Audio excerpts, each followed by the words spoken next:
New TV Telugu. AP హోంమంత్రి వంగలపూడి అనిత విపత్కర పరిస్థితులు నెలకొన్నప్పుడు బాధితుల నిర్వహణలో చూపుతున్న చొరవ, బాధితులకు బాసటగా నిలుస్తున్న తీరు అభినందనీయమని ఉప ముఖ్యమంత్రి పవన్ కళ్యాణ్ అన్నారు. వేకువజామున సింహాద్రి అప్పన్న ఆలయంలో ప్రమాదం జరిగిన విషయం తెలియడంతో మంత్రి అనిత హుటాహుటిన ఘటనా స్థలానికి వెళ్లి సహాయక చర్యలను దగ్గరుండి పర్యవేక్షించారు.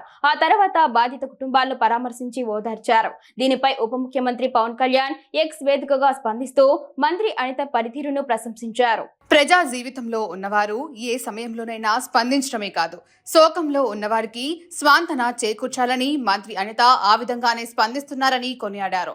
సింహాచలం దుర్ఘటన విషయం తెలియగానే తెల్లవారుజామున 3 గంటలకే ఘటనా ప్రదేశానికి చేరుకొని పరిస్థితులు సమీక్షిస్తూ అధికారులకు దిశానిర్దేశం చేశారన్నారు. మృతులు క్షతగాత్రుల సంబంధికులతో ఆమె మాట్లాడి ఓదార్చారన్నారు. ఇటీవల పెహల్గాం ఉగ్రదాడిలో మరణించిన చంద్రమౌళి కుటుంబానికి మంత్రి అనిత వెన్నంటి ఉండి మనోధైర్యం ఇచ్చిన విషయాన్ని గుర్తు చేశారు. కూటమి ప్రభుత్వం ఏ విధంగా స్పందిస్తుందో, బాధితులకు ఎలా భరోసా ఇస్తుందో చెప్పడానికి మంత్రి అనిత బాధితుల నిర్వహణ ఒక తార్కాణంగా నిలుస్తుందని పవన్ పేర్కొన్నారు.